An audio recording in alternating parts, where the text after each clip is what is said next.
સૌથી પહેલાં તો દાનભાઈને આ વિચાર આવ્યો દાના મામાને એ બદલ એકવાર બધાય આપણે એને તાળીઓના ગડગડાટથી વધાવીશું. કારણ કે આવો સુંદર વિચાર આવવો ને એ બહુ મોટી વસ્તુ છે અને આપણે બહુ જ હજુ દૂરે જવું પડે એમ નથી. નકર આજ કૃષ્ણ થઈ ગયા એને આપણી વચ્ચે 5,000 વર્ષના પડદા પડી ગયા છે. પોણા 2 વર્ષ માથેની જ વાત છે આપણા આ જ ગામના પાદરમાં. દીપકભાઈ આપણે મહારાષ્ટ્ર રહીચો હતો. હવે એ કોઈ મથ્યાભિમાનની વાત નથી. આપણે ખરેખર 2 મિનિટ વિચારીએ તો એમ વિચારવામાં આવે કે ખરેખર આયર જ કેમ આવો વિચાર આયરને જ આવે છે. આની પાછળ કોઈ ચમત્કાર નથી. તમે જુઓ ને તો કારણ કે એના માટે આપણે આપણા સમાજથી બહાર જવું પડે. આયરના વખાણ કરે એ તો યોગ્ય ન કહેવાય. બીજો કોઈ આપણા વખાણ કરે તો એ મોટી વસ્તુ છે. 5,000 વર્ષ પહેલાં હે ને કૃષ્ણ થઈ ગયો, એના અનન્ય ભક્તો થયા, પછી એના ભક્ત કવિઓ થયા, નરસિંહ મહેતા, મીરાબાઈ, સુરદાસ. એમાં એક મુસલમાનનો વ્યક્તિ હતો રસખાન, કદાચ ઘણા એમાં નામ સાંભળ્યું હશે. રસખાને આપણા આયરના વખાણ કર્યા. ત્યારે આપણે સ્વીકારવું પડે કે ના, આપણા સ્વાભિમાન માટે આ પૂરતું છે, મિથ્યાભિમાન માટે નહીં. રસખાને શું કીધું ખબર હે? 3 લીટીમાં કૃષ્ણને એવો બધો ઉપાડ કર્યો એણે, અને 1 લીટીમાં પછી આયરના વખાણ કર્યા. શું કીધું એણે? કે શેષ ગણેશ મહેશ દિનેશ સુરેશ હુ જાહી નિરંતર ગાવે. શેષ એટલે ભગવાન શેષ, મહેશ એટલે ભગવાન ભોળાનાથ, ગણેશ એનો દીકરા, દિનેશ એટલે ભગવાન સૂર્ય, સુરેશ એટલે ભગવાન ઇન્દ્ર.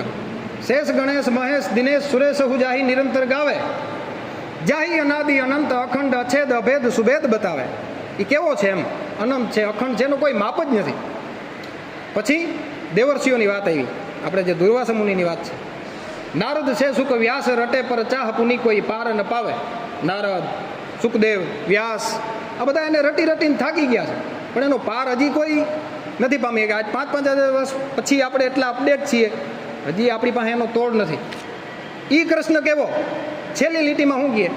તાહી અહિરકી છોહરી યા છછિયા પર છાછ પે નાચ નચાવે. આયરની દીકરી એમ કે તમારે છાશ પીવી તારે? કાનોડો કે હા. તો કે લાવો. હાથ લઈને જ્યાં લેવા જાય ને પાછો ખેંચી લીધે. એમ નહીં તો કેમ? તું પેલા નાચ. હવે અહીંયા આપણે મિથ્યાભિમાન આવે કે આપણે નચાવ્યું નહીં. એ નાચવા માગે છે. એણે આયરને ખરેખર એટલા વરદાન છે એનું. તાહી અહિરકી છોહરી યા છછિયા પર છાછ પે નાચ નચાવે. એ આયરની દીકરીઓ ખાલી છાસ માટે નચાવી શકે. ઓલી 3 લીટીમાં ક્યાં હતો કાનોડો? અનંત અખંડ અછેદ અભેદ. એ કૃષ્ણ પરમાત્મા 5,000 વર્ષ પહેલાં હતો ને ત્યારે જે હાજર હતો ને ત્યારે એને ઘણા બધા ભગવાન નહોતા માનતા. પાછળથી જે તત્વોની ખબર પડી. ખરેખર આપણે એના ભેગા ત્યાંથી પાછા આવ્યા. મચ્છુ નદીને કાંઠે એણે બધાને આપણા છાતી ઉપર ઢીકા મારીને કીધું, તમારી તેગે ને દેગે હું હાજર રહીશ. તમારી તેગે ને દેગે હાજર રહીશ. તેગ એટલે આપણી તલવાર અને દેગ એટલે રોટલો. મચ્છુ નદીને કાંઠે દાના મામા. જ્યાર સુધી તમારામાં નીતિ છે, ધર્મ છે, તમે ગાય માટે, અબડા માટે, ધર્મ માટે તલવાર ઉપાડશો, હું તમારી ભેગો રહીશ. તમે નીતિ માટે ખવડાવવા નીકળશો, હું તમારા રોટલામાં રહીશ. આપણે આજ બધાને રોટલા દેવા જેવા રાખ્યા છે, રોટલા લઈને માગવા જેવા નથી રાખ્યા. કલ્પના તો જુઓ, આપણે એક તો એવડું જગત છે, એમાં ભારતમાં જન્મ દીધો, પાછો અધૂરામ પૂરો ગુજરાતમાં દીધો. યુપી બિહારમાં દીધો હોય તો એ અઘરું થઈ જાય ને આપણા માટે. ગુજરાતમાં દીધો, પાછો એમાં કાઠિયાવાડમાં દીધો, કાઠિયાવાડમાં દીધો, પાછો આયરમાં દીધો. આપણે ખુમારી દાતારી આના કંઈ ટ્યુશન લેવા જવા નથી પડતા. દાના મામાએ અઢળક કાર્યો કર્યા છે. અઢળક ગાંગડીની અંદર આપણે બધા જોઈએ જ છે. આપણા પરગણાનું કોઈથી અજાણ્યું નથી. એટલા મોટા પડારત કર્યા છે. પાલભાઈ પણ આ વખતે સાથમાં છે. ખરેખર 2 વ્યક્તિઓને ધન્યવાદ. આટલું મોટું ભગીરથ કાર્ય કરવા આપણે જે જઈ રહ્યા છીએ એમાં એક જ વાત છે, બધાનો સાથ, બધાનો સહકાર, તન મન ધનથી જે કોઈ વ્યક્તિ જેટલું આપી શકે. પૈસાનું જ દાન ખાલી જ નથી, એક શ્રમદાન છે, સમયદાન છે. તમારો સારો વિચારે છે. તમે કદાચ 51,000 ને બદલે 41,000 લખાવો ને તો હાલશે. તમારો વિચાર શુદ્ધ હોવો જોઈએ. એ વિચારનું આપણે કોઈ દી મહત્વ લખ્યું નથી, પણ વિચાર બહુ મહત્વનો. આપણે એટલા જ જણા છીએ, કદાચ એમાં 50 જણા, બીજા 150 જણા. આપણે ધારો કે હવન કરવા બેઠા, આપણે હવન કરવું હોય તો કોઈ સ્થાનકના દાદાનો કરવો હોય તો આપણે એમ જ વિચારીએ કે દાદા હમણાં આવશે, બરાબર. એ અગ્નિમાં ઘી હોમાણું હોય, દેવી ભાગવતના શ્લોક બોલાતા હોય એક બાજુ ઝાલર ને નગારાના ઘા પડતા હોય, ત્યારે જે અવાજ આવે ને એમાં આપણે બધાનો વિચાર શુદ્ધ થઈ જાય છે. એની પાછળ સાયન્સ છે, એની પાછળ વિજ્ઞાન છે, એ આપણા સનાતન ધર્મની દેન છે. પછી જ ત્યારે બધાનો એક વિચાર હોય, 150 જણાનો એક જ વિચાર હોય, પછી ત્યારે પ્રકૃતિ મજબૂર થઈ જાય છે કે જે વસ્તુ છે, જે તત્વ છે એ હાજર થવા મજબૂર થઈ જાય છે. તો એ તો 100-150 જણાનો નાનકડો યજ્ઞ છે આપણો. આ કેવડો મોટો ખરેખર છે. આપણે મહારાષ્ટ્ર રહીચો બહુ મોટો જ છે, પણ જે આપણે આ કામ આદર્યું છે ને, આ ખરેખર ભવ્યાથી ભવ્ય અને મોટામાં મોટું કાર્ય થવા જઈ રહ્યું છે. હજી આપણે અંદાજ નથી. આપણે ભવિષ્યમાં એ કહેશું, આવતા 1 વર્ષ પછી આપણે કહેશું કે આપણે ઇતિહાસના સાક્ષી બન્યા છીએ. આપણે કોરોનાએ જોયું છે, મહારાજે જોયો છે, અને આ પિંડારાનું શિવપુરાણ ને ભાગવત પુરાણ ને વિષ્ણુ યજ્ઞમાં અમે હાજર રહ્યા છીએ. આ વસ્તુનું અભિમાન આપણે આવનારી પેઢીમાં કહેશું. મહારાષ્ટ્રમાં નથી કહેતા, આપણે કહીએ જ છીએ ને કે એવડું મોટું આજે આપણે અંદાજ નથી. ધીરે ધીરે એક પેઢી થશે ને પછી એનું બહુ મોટા રામાયણ મહાભારતના મહાકાવ્યો રચાણા, એમ પણ મહાકાવ્યો જ થશે.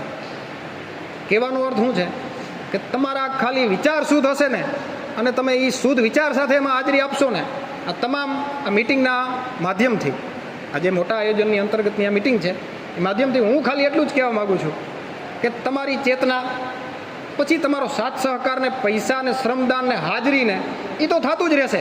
હાથનું કામ છે. અને તેગે ને દેગે ધજાવાળો બેઠો છે, એ અંદરથી ધક્કા જ મારે છે, એ આપણે ઠેકાણે પુગાડી જ દે છે. ખાલી આદરવાની અને ચિનગારી પૂરવાનું કામ દાનભાઈ અને પાલભાઈ કરી દીધું છે. એને છેક સુધી પુગાડવાની જવાબદારી આપણા તમામ સમાજની છે. સમાજના તમામ, આ ખરેખર હું તો ત્યાં સુધી કહું છું કે આપણે આ કરીએ છીએ યાદવો, પણ ખરેખર આવા ભગીરથ કાર્યો છે ને એ આપણા સનાતન ધર્મનો પાયો છે. આપણો સનાતન ધર્મ આજ ઇતિહાસમાંથી બધા યુવાનો કે કોઈ જાણતા હશે કે એટલા બધા ધર્મો આ જગતમાં આવીને વયા ગયા, પણ સૌથી જૂનામાં જૂનો લેખિત પુરાવાવાળો ગ્રંથવાળો કોઈ ધર્મ હોય ને તો આપણો સનાતન ધર્મ છે. નકર મિસર, મેકડોનેશિયા, ઇજિપ્ત ઘણા બધા હતા ત્યાં, પણ કોઈ એક ધર્મ ટકી નથી ગયા. એક સનાતન ધર્મ જ ટેકો છે. એની પાછળ વિજ્ઞાન છે. સનાતન ધર્મ છે ને વિજ્ઞાન સાથે એકદમ સંકળાયેલું છે. એણે કોઈ દી વિજ્ઞાનનો વિરોધ નથી કર્યો, પણ હજી આપણી ક્યાંક ને ક્યાંક ભૂલ છે. હજી આપણે અંધશ્રદ્ધાના ચશ્મા પહેરીને નીકળીએ છીએ. આપણે કોઈ દી છે ને ગોટલી ગણવામાં જ ચડી ગયા છીએ. આપણે હજી મીઠા જળના મૂળ ખાવામાં આવી ગયા છે. કોઈ દી સત્યને આપણે પ્રેમથી સ્વીકાર્યું નથી. સચેતન અવસ્થામાં આપણે કોઈ દિવસ કોઈ વસ્તુમાં ભાગ નથી લીધો. એની પાછળ આપણે કંઈક ને કંઈક કોઈ વસ્તુનો આશય રાખીએ ને, ત્યારે એ વિષયમાં થોડુંક આપણે નુકસાન મળે. તમને ફળની આશા લાગી જાય ને, એટલે તમારી પૂજા પ્રાર્થનામાં જરાક ઓટ આવી જાય છે. થોડોક એમાં અહમ આપણો એન્ટર થઈ જાય છે. ઈશ્વરે ઝાડવા ઉગાડ્યા, એમાં એણે સુગંધિત પુષ્પો મૂક્યા. એ પુષ્પો આપણે એને ધરી અને એને જ મૂર્ખ બનાવીએ છીએ કે તમે એમના બદલામાં અમને આપો. એને એની જરૂર નથી. તમારી અંદરના આત્માની જરૂર છે. એને ખાલી એમ કહો ને કે ધન્યવાદ, તમે જે દીધું એ બદલ ધન્યવાદ. અહીંથી આગળ વધારો. તમે કંઈક દો એના બદલામાં માગો, એની કિંમત ઓછી મળે છે. પણ તમે પૂરેપૂરો તમે દિલથી જે નિસ્વાર્થ ભાવે આ વિચાર આવ્યો છે, આને યોગ્ય ઓપ આપવાનો જે છે ને, એ જ આપણું કામ છે. બાકી તો આપમેળે થતું જ જવાનું છે. તમે આપણે માંડવી વાવીએ છીએ, બધા ખેડૂત છીએ. તમે રાતે હુતાવો, માંડવી વધતી હોય તો એ કોણ કરે છે? કુદરત સાથે આપણે સીધા સનાતન ધર્મ સંકળાયેલા છે. આપણે મંદિરમાં અંદર ગર્ભગૃહ હોય છે, આપણે ત્યાં જ સ્થાપના કરીએ છીએ. બધા કોઈ પણ મૂર્તિની ગર્ભગૃહનો જે આકાર છે ને, એનું સનાતન ધર્મમાં એક સાયન્સ છે. એની પહેલાં ઘંટ છે, એનું સનાતન ધર્મમાં સાયન્સ છે. એ કોઈ આપણે જગાડવાનું કામ નથી કરતા. આપણે એની પાછળનો હેતુ વિસરી ગયા છીએ. ટૂંકમાં કહેવાનો અર્થ વધારે સમય નથી લેતો. મિટિંગો ઉપર મિટિંગો ચાલુ છે. પહેલી મિટિંગ આપણે આસોટા હતી, એમાં 18 ગામ સામેલ હતા. બીજી મિટિંગ હતી બાકોડી 21/9ના, એમાં 32 ગામો હતા. ત્રીજી મિટિંગ હતી વડોદરા, એમાં 18 ગામો. ધીંગેશ્વર મહાદેવના મંદિરે સામેલ હતી, એમાં 18 ગામો હતા. ચોથી મિટિંગ સુતારિયા કરશન ભગતની જગ્યાએ મણિમાના સાનિધ્યમાં, એમાં 36 ગામો સામેલ હતા. 4 મિટિંગમાં ખૂબ મોટી સંખ્યામાં માણસ હાજર હતો.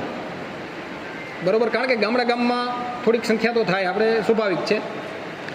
ત્યારબાદ ભાણવડમાં રાખવામાં આવી છે. બરોબર, એમાં 28 ગામોની હાજરી હતી. એના પછી જામજોધપુર આયર કન્યા છાત્રાલયમાં, એમાં 25 જેવા ગામોની મોટી સંખ્યામાં હાજરી હતી. ત્યારબાદ ખંભાળિયા, અને રવિવારે હમણાં છેલ્લે મારે જ્યારે દાનામાનો વાત થઈ ત્યારે પોરબંદર હતા. ત્યારથી એણે દિવસ રાત એક જોયા વગર સીધા અમદાવાદ ગયા. અમદાવાદની કાલની તારીખની મિટિંગ પતાવીને સીધા આજે હાજર થયા છે. તમે એનો ભોગ જોવો. હરેક માણસને, દરેક સમાજના આગેવાનને, યુવાનોને ખાસ કરીને મારી વિનંતી છે કે આની અંદર જોડાય. આની પાછળનું વિજ્ઞાન જોઈ. કોઈ એક માણસમાં તાકાત નથી. મહારાષ્ટ્રમાં બધા એમ કહેતા કે કૃષ્ણની હાજરી હતી. ભલે એ કંઈ સદેહે ન આવે, દેખાઈ ન જાય. એ અંતરમાંથી તમે જોજો ક્યાંક સોશિયલ મીડિયામાં કોઈક વ્યક્તિને તમે મળશો ને એની આંખમાંથી આહુડા નીકળતા હતા. એ એની હાજરીનું પ્રમાણ છે. એવડા મોટા પડારત હોય ને એમાં 150 જણાનો એક જ રાગ કે આવશે. આપણા બધાનો એક જ રાગ કે આપણે જે કાર્ય કરવું છે એ છેક સુધી પહોંચે. દુર્વાસા મુનિ છે એ આપણે શાસ્ત્રોમાં જોઈએ જ છે કે એક ક્રોધિત મહાજ્ઞાની એવા ઋષિમાં એની સામેલ થાય. પણ આપણે બહુ ઓછું જાણીએ છીએ કે કુંતી ભોજ રાજાને ઘરે જ્યારે મહેમાન થયા ને ત્યારે માતા કુંતા, પાંડવોના માતા, કુમારી અવસ્થા માતા, એણે નિસ્વાર્થ ભાવે એની સેવા કરી હતી. ત્યારે એને 5 મંત્રો એણે જ આપ્યા હતા. એના જ દ્વારા જ આ કર્ણ, અર્જુન, બરોબર, યુધિષ્ઠિર, નકુળ, સહદેવનો જન્મ થયો. એ દુર્વાસા મુનિને જ આપણે આપવું પડે ને એનો યશ. એ જો ન ગયા હોત તો એની ઘરે દિવ્યાત્મા જેવા એવા બાળકોનો જન્મ, પાંડવોનો જન્મ, યુદ્ધ ન થાત અને આપણા દેશને, સનાતન ધર્મને ગીતા જેવું ગ્રંથ જ ન મળત. આ બધી વસ્તુ માટે ક્યાંક ને ક્યાંક એકબીજા સંકળાયેલી છે. તો મારું બધાનું એ કહેવાનું છે, યુવાનો જાગો અને જે આપણું આ કાર્ય હાથમાં લીધું છે એને સાંગોપાંગ આપણે છેક સુધી પહોંચાડીએ. ફરી એકવાર કહું છું કે પૈસા જ મહત્ત્વના જ છે. એના માટે તો આપણે ખરેખર આપણે તેગ અને દેગોની વાત કરી, આપણા પર ખરેખર કૃષ્ણ મહેરબાન છે. એ તો થઈ જ જશે. શ્રમદાન, તમારો સારો વિચાર, સમયદાન, ખાલી એટલું આપીએ એટલે આપણો આ કાર્યક્રમ જે ભવ્યાતિ ભવ્ય જે આપણું ભગીરથ કાર્ય છે એ સાંગોપાંગ પૂરું પડશે. અસ્તુ. જય દ્વારકાધીશ.